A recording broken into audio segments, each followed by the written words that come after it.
Sí, buenos días. Ahorita saludo a los puenteros por allá en el chat. Te saludo, ¿cómo estás, Zoraida? A ver, platícanos esta investigación importante. Decía ahorita antes de ir al corte que, pues, una de las instituciones más importantes a nivel nacional es el ejército.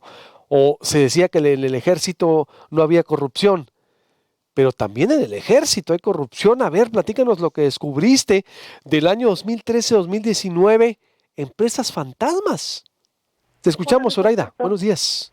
buenos días, muchas gracias por el espacio. Sí, así como lo comentabas, una investigación publicada en El País pues revela que la Sedena utilizó en el periodo de 2013 a 2019 a 250 empresas fantasma a las que les contrató una serie de bienes y servicios y les pagó pues una suma bastante considerable, 2.371 millones de pesos.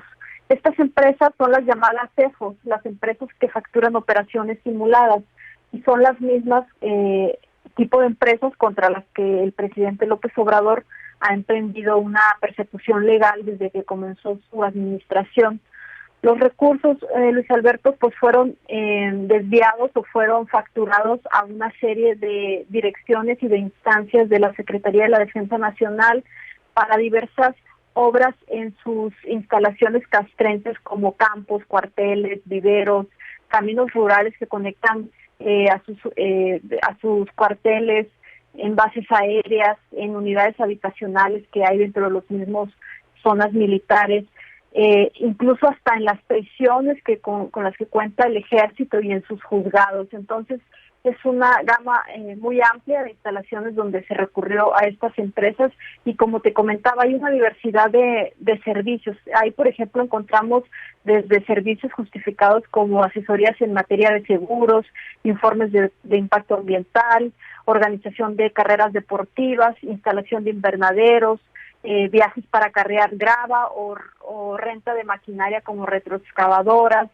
o adquisición de artículos de limpieza, como otras como sábanas, cemento, botas, uniformes, hasta medicinas, en fin, es muy amplia la gama de servicios contratados. Pero ¿cómo? ¿Y quién está siendo responsable de esto? O, por ejemplo, Pues ya hay ubicado, es en sí la institución, pero ¿cómo? Y es un periodo de 7 años aproximadamente, 6 años. es un periodo, sí, bastante amplio, y que la mayor parte de estos recursos corresponden al periodo del sexenio anterior, y hay un año en particular que es 2013 cuando se detectamos el mayor monto. Nosotros le solicitamos a la Sedena que nos dijera si había abierto investigaciones por el uso de empresas pues fantasma en sus contrataciones y adquisiciones, y nos contestaron que había 4 personas sancionadas dentro de sus miembros, y estas 4 personas son mandos medios o menores, pero no son los titulares de las direcciones que son los responsables pues de las firmas, de lo que se firma, de los contratos que se firman, y los sancionados solo recibieron una sanción de una suspensión de 6 meses, la cual ya culminó, y solamente fue por las contrataciones a una de las 250 empresas que nosotros pues exhibimos en este reportaje. Son 250 empresas. Sí, 250 empresas. Que en verdad impresionante, Zoraida, porque reitero, como empezaba, se supone que es la institución o de las instituciones más respetadas en el país, Zoraida Gallegos. Era, yo creo, la que quedaba. Pocas veces vemos estos escándalos en el ejército. ¿Estás de acuerdo? Sí, claro que sí. Y aparte es una institución que, bueno, el presidente también ahora con el cambio de administración se ha encargado de encomendarle una serie de tareas, y precisamente por esto, por su calidad de honestidad y de disciplina militar, que uno pensaría que no los llevaría a cometer este tipo de prácticas, pero pues no es así. Entonces, veremos qué pasa. Yo creo que uno de los problemas más grandes que tiene la Sedena es la opacidad. Hay muchos uso de recursos que no rinde cuentas la Sedena justificada en este asunto de la seguridad nacional, porque son obras, lo que nosotros encontramos, por ejemplo, aquí, que la mayoría de las obras pues son en instalaciones militares, y todos esos contratos no se hacen públicos porque pues hay un riesgo por la seguridad nacional de que puedan ser afectadas sus instalaciones. Entonces, hay un problema muy severo de opacidad que creo que puede ser también uno de los motivos que como nunca nos habíamos dado cuenta de lo que hacían, pues los llevó a abusar de este tipo de prácticas. Vaya epidemia llamada corrupción o presunta corrupción. ¿No sale Sonora en todos estos registros? Veo diferentes estados. ¿No está Sonora por ahí, la base militar de Sonora? Sí, fíjate, encontramos, por ejemplo, que en un centro de justicia en Hermosillo que tiene la Sedena y en una unidad habitacional en la zona militar de Hermosillo, en la construcción de 48 viviendas, se recurrió a una empresa fantasma que pues simplemente simulaba sus operaciones. Y también la Sedena participó en un plan de modernización de aduanas, y uno de los proyectos tenía que ver con la aduana de que está ubicada en Sonoita, creo que se llama San Emeterio, y ahí también recurrió al uso de empresas fantasma en la modernización de esa aduana. ¿Cuánto fue la inversión?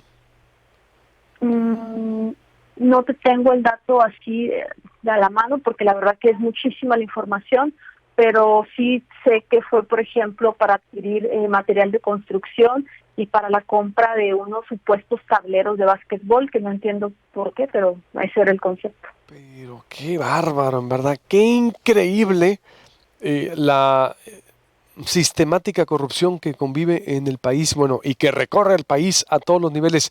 ¿Puedes repetir a cuánto ascienden estas facturas simuladas o vaya, facturas falsas, pues, en el dato global de las 250 empresas del ejército que hizo negocio de 2013-2019? ¿A cuánto asciende?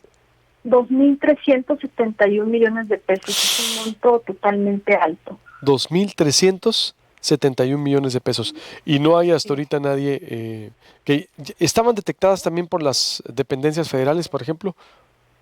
Estas, no, fíjate, o sea, no, bueno, solamente una de ellas es la que la Auditoría Superior de la Federación ya había hecho señalamientos. Era una empresa a la que la Sedena le compró armamento militar y que la auditoría detectó que se confabulaba con otras empresas para encarecer los insumos que le estaba vendiendo, y inició una investigación a la auditoría y detectó este asunto y lo reportó a la Sedena, y es precisamente por ese contrato que finalmente se sancionó a estos 4 militares de rangos menores dentro del ejército. Híjole, gracias Zoraida, te agradezco mucho como siempre, felicidades, muy buen trabajo, mi estimada amiga y colega. Estamos en contacto. Abrazo. Gracias, Luis, a ti por el espacio. Buen día, hasta luego. Buenos días. En verdad que me puede, porque se supone, reitero, como inicié y así cierro, que el ejército es una de las instituciones con mayor credibilidad, de mayor prestigio, y sí lo es, pero tampoco se salva de esta epidemia llamada corrupción en México. 2.371 millones de pesos, puede creerlo usted, y también está incluido Sonora. Como ya describió Zoraida Gallegos, ya pediremos por acá a Priscila Cárdenas que se eche un clavado para que vea cómo está aquí la Sedena. Es una corrupción en México institucionalizada a todos los niveles, socializada, se socializó. Desde que nos presentaron el criterio cultural, no hay ya dependencia en donde no exista, al parecer. Y tenía que llegar al ejército mexicano. ¿Cómo lo ve usted? Le recuerdo, suscríbase al canal de YouTube. En Proyecto Puente nos puede ver desde su casa o oficina en YouTube. Active notificaciones y listo. Desde su casa, desde su pantalla plana, desde su tablet, por supuesto. También en Facebook. Saludos a la gran comunidad en Facebook. Buenos días. En Apple Store, en su iPhone, en Google Play, en su Android. WhatsApp 6624-057368. WhatsApp 6624-057368. Proyectopuente.com.mx. Si se va a subir a su carro, 88.1 FM. La voz del Pitic.